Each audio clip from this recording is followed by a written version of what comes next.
ਤੇ carbon road ਗੱਡੀ ਹੁਣ ਇੰਜ ਕਰਾ ਕੇ ਤੇ ਫਿਰ ਉੱਥੇ ਜਾ ਕੇ ਕੋਈ ਤੀਜੇ ਦਿਨ ਖਿਲਾ ਕੇ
ਕੱਪ ਚ ਕਿਹੜੀ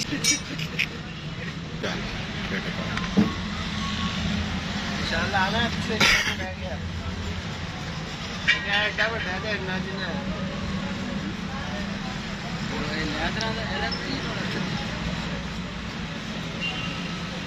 ਕੜਾ ਕੁੜਾ ਚੈੱਕ ਕਰਦੇ ਨੇ ਟਿਕਟ ਕਰਦੇ ਨੇ ਸਫਰ ਕਰੋ ਤੁਸੀਂ ਉਹ ਜਰਾ ਕੰਮ ਪਾ ਕੇ ਬੈਠੇ ਹੋ ਤੇ ਪਹਿਲੇ ਕਲੀਅਰ ਕਰੀਏ ਕਲੀਨ ਦਾ ਫਿਲਟਰ ਕਿਤੇ ਨਾ ਉਹ ਭਰੀ ਹੈ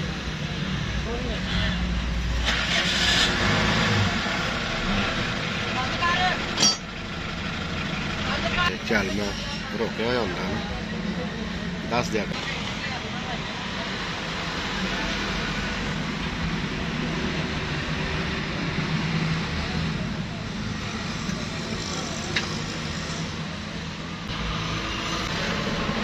ਟਾਂਕੇ ਲਾਵਾਂਗੇ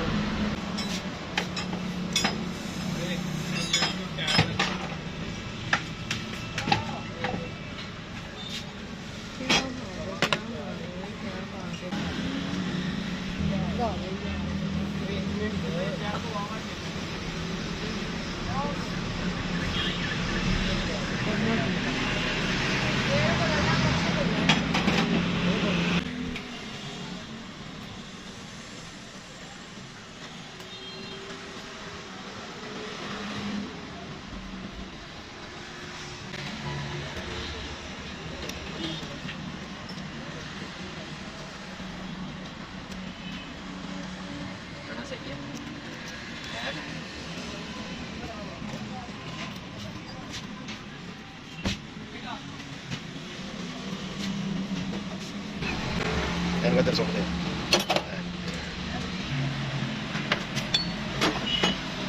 ਅਰੇ ਚੰਗਾ ਭਾਈ ਬਾਅਦ ਪਾਉਣ ਦਾ ਟੋਟਾ ਹੈ ਤੂੰ ਤਾਂ ਵੀ ਸ਼ਾਇਦ ਸਹੀ ਫਿਰ ਉਹਦੀ ਗਰੰਟੀ ਹੋ ਜਾਂਦੀ ਹੈ ਨਾ ਉਹਦਾ ਜਿਹੜਾ ਟੁੱਟ ਕੇ ਆਇਆ ਨਾ ਉਹਦੀ ਵਰਦਿਸ਼ ਹੋ ਗਈ ਹੋਈ ਹੁਣ ਤੇ ਉਹ ਜਿਹੜੇ ਜਹਾਜ਼ 'ਚ ਆਈ ਜਾਂਦੇ ਨਾ ਉਹ ਫਿਰ ਥੱਕੇ ਹੁੰਦੇ ਨੇ ਉਹ ਨਹੀਂ ਚੱਲਦੇ ਉਹਦੇ ਬੰਦ ਹੀ ਹੁੰਦੇ ਨਾ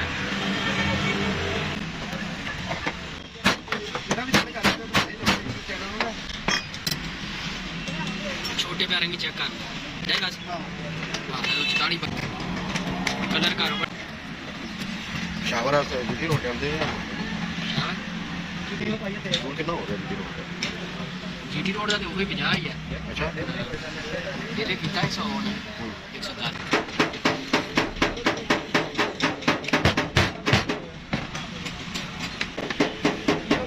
ਉਹ ਵੀ ਨਵਾਂ ਲਾ ਰਹੀ ਹੈ ਉਹ ਕਾ ਨਵਾਂ ਗਾਣਾ ਇਹ ਤੁਹਾਨੂੰ ਚੱਲੋ ਜੀ ਉਹ ਵੀ ਨਵਾਂ ਲਾਇਆ ਕੀ ਕਰਨਾ ਹੈ ਉਹ ਨਹੀਂ ਸੁਣਿਆ ਡਾਇਲਾ ਮੈਂ ਜਨਮ ਵੀ ਹਾਂ ਇਹਦਾ ਸਮਾਨ ਜਿਹੜਾ ਨਾ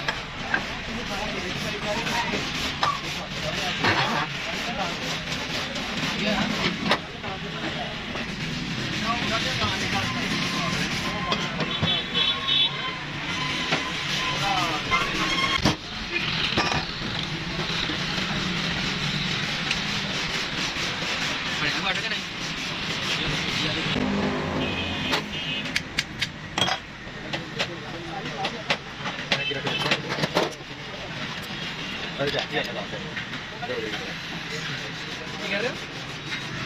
ਮੇਰੇ ਹੱਥ ਕੱਢਿਆ ਜਾ ਰਹੇ ਨੇ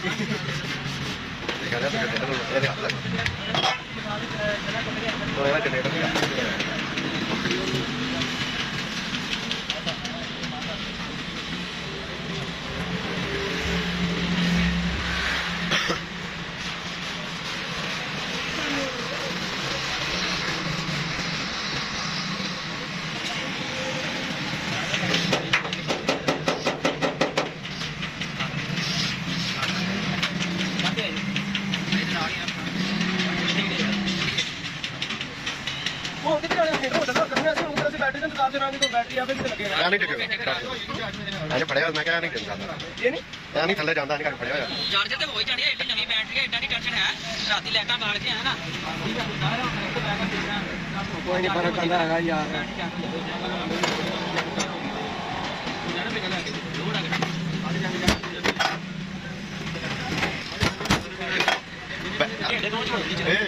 ਬੈਟਰੀ ਕਿਹਨੇ ਜੇ ਲਗਵਾ ਹੋ ਜਾਂਦੀ ਹੁੰਦੀ ਕਿੰਨਾ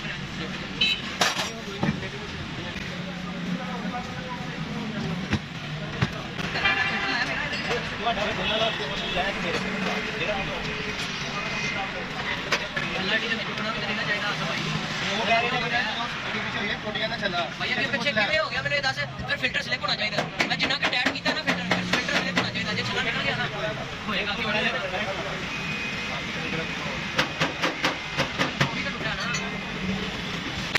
ਨਵੀਂ ਚਾਲ ਲਾਓ ਖਰਾਬ ਹੋ ਗਿਆ ਮੈਂ ਪਟਾ ਦੋ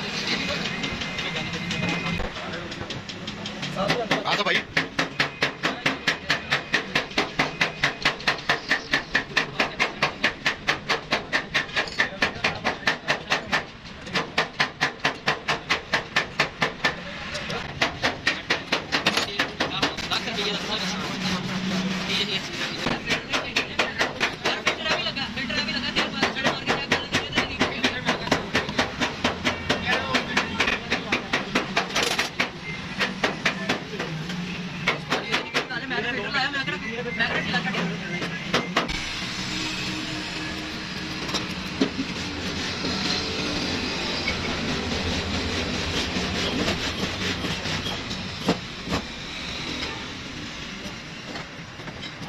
ठीक है।